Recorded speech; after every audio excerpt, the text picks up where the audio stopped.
जानते हैं, कुछ शहरी किस्से कहानियां सुनने में इतने असली लगते हैं कि डर के मारे नींद ही नहीं आती। तो आज हम जापान की सबसे डरावनी कहानियों में से एक का पर्दाफाश करने वाले हैं। और ये कहानी पता है कहां से शुरू होती है? एक सवाल से। एक ऐसा सवाल जिसका कोई सही जवाब है ही नहीं। जरा सोचिए, आधी रात है, एक सुनसान अंधेरी गली है और कोई आपसे ये सवाल पूछता है, क्या जवाब होगा? क्योंकि जो भी जवाब होगा उस पर किसी की जिंदगी और मौत का फैसला हो सकता है। तो हमारी कहानी शुरू होती है 21 साल की अकारा के साथ। वो टोक्यो के बिजी शिबुया इलाके में अपनी नाइट शिफ्ट खत्म करके घर लौट रही थी। वैसे तो शहर की सड़कें रोशन थीं, पर जिस तंग गली से वो गुजर रही थी, वहां का सन्नाटा सच में दिल दहला देने वाला था। और तभी अचानक अकारा को अपनी हील्स की आवाज के साथ साथ किसी और के कदमों की आहट भी सुनाई दी। उसने घबराकर फौरन पीछे मुड़कर देखा, पर वहां सिवाय अंधेरे और खामोशी के और कुछ नहीं था। वो वापस आगे बढ़ने लगी और तभी अंधेरे से एक औरत निकलकर ठीक उसके सामने आकर खड़ी हो गई। उसने एक लंबा सा काला कोट पहना हुआ था और उसका चेहरा एक सफेद मास्क के पीछे छिपा था। बाल चेहरे पर ऐसे बिखरे हुए थे कि उसे पहचानना लगभग नामुमकिन था। उस औरत ने एक कांपती हुई अजीब सी आवाज में पूछा, क्या मैं सुंदर हूं? अकारा का दिल जोर जोर से धड़कने लगा। वो बस वहां से भाग जाना चाहती थी, पर ऐसा लगा जैसे उसके पैर जमीन में ही जम गए हों। और फिर उस औरत ने अपना मास्क नीचे किया। अरे, वो तो अकारा की ही रूममेट थी। वो शहर में फैली कुचिसाके ओना की अफवाहों का फायदा उठाकर बस अपनी दोस्त के साथ एक मजाक कर रही थी। अकारा को गुस्सा तो बहुत आया, पर उसने अपनी दोस्त को चेताया कि इसके वंदंती का मजाक बनाना खतरनाक हो सकता है। एक ऐसी चेतावनी जिसे बहुत जल्द नजरअंदाज किया जाने वाला था। चलिए कहानी में कुछ दिन आगे चलते हैं। अब अकारा की रूममेट आना उसी अंधेरी गली से अकेली गुजर रही थी। उसे इस बात का जरा भी अंदाजा नहीं था कि जिस डरावनी कहानी का उसने मजाक बनाया था, वो अब हकीकत बनकर उसी का इंतजार कर रही थी। आना को लगा जैसे कोई परछाई उसका पीछा कर रही है। उसने पलटकर देखा तो वहां वही लंबा कोट और मास्क पहने एक औरत खड़ी थी। जब उस औरत ने पूछा, क्या मैं सुंदर हूं? तो आना मुस्कुरा दी। उसे लगा अकारा उससे बदला ले रही है। उसने बड़े ही आत्मविश्वास से जवाब दिया, हाँ, तुम बहुत सुंदर हो। आना के जवाब के बाद उस औरत ने धीरे से अपना मास्क उतारा और सामने जो नजारा था वो इतना भयानक था कि आना की चीख ही निकल गई। उस औरत का मुंह एक कान से दूसरे कान तक कटा हुआ था। उसने अपनी जेब से एक चमकती हुई कैंची निकाली और कहा, अब तुम्हें भी मेरी तरह सुंदर बनना होगा। आना को अब समझ में आ चुका था कि वो बुरी तरह फंस गई है। जैसा कि किंवदंती में कहा गया है, इस सवाल का कोई सही जवाब था ही नहीं। हाँ कहने का मतलब था कि वो आपका मुंह भी अपनी तरह काट देगी।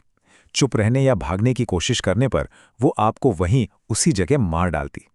घबराहट में उसने अपना जवाब बदल दिया और चिल्लाई, नहीं, तुम बिल्कुल भी सुंदर नहीं हो। लेकिन अफसोस, ऐसा करके उसने तीसरा और सबसे घातक नियम चुन लिया था।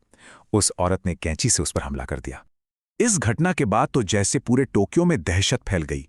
एक के बाद एक कई लोगों की लाशें मिलने लगीं जिनका चेहरा बड़ी ही बेरहमी से काटा गया था।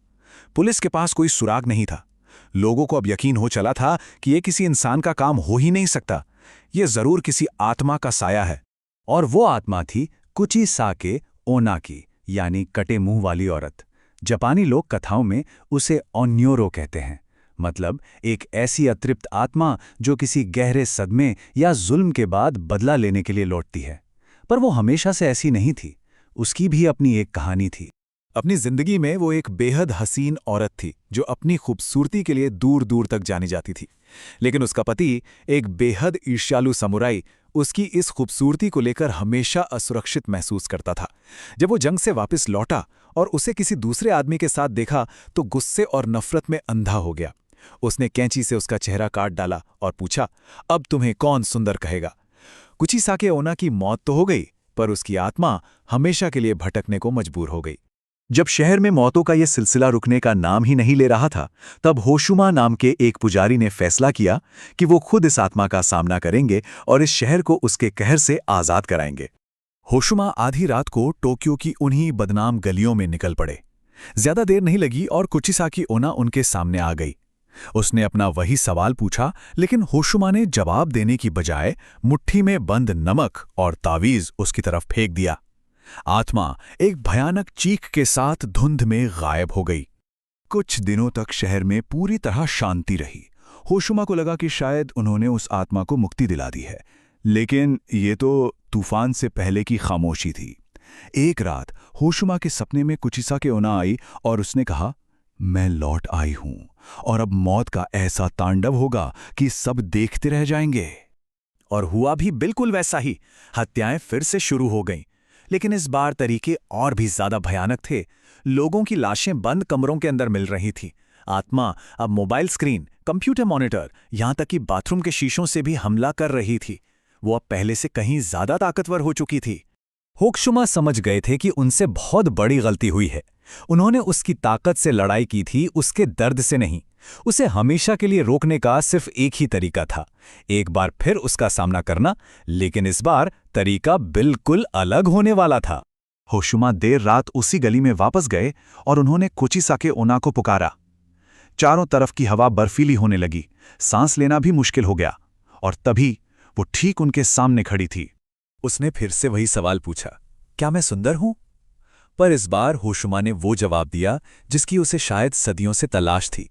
उन्होंने कहा, तुम्हारे पति ने तुम्हारी खूबसूरती के लिए नहीं मारा। तुम्हारी सुंदरता तुम्हारी दुश्मन कभी थी ही नहीं। उसकी सनक ने, उसके पागलपन ने तुम्हारी जान ली। फिर होशुमा ने उसे उस सच का सामना करवाया जिससे वो हमेशा भागती रही थी। उन्होंने कहा, तुमने बेगुनाहों की जान लेकर खुद को सुंदर नहीं बल्कि बदसूरत बना लिया है। बस इतना कहकर होशुमा ने अपने साथ लाया हुआ एक पवित्र आईना उसके सामने कर दिया।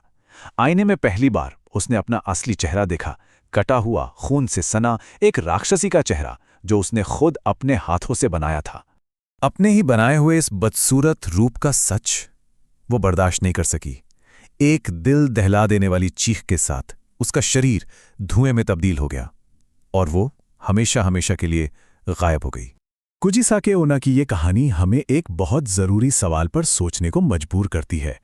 क्या वो हमेशा से ही एक शैतान थी, या उसके पति के जुल्म ने उसे बदला लेने वाली आत्मा बनने पर मजबूर कर दिया? शायद एक पीड़ित और एक अपराधी के बीच की लकीर उतनी साफ नहीं होती जितना हम सोचते हैं।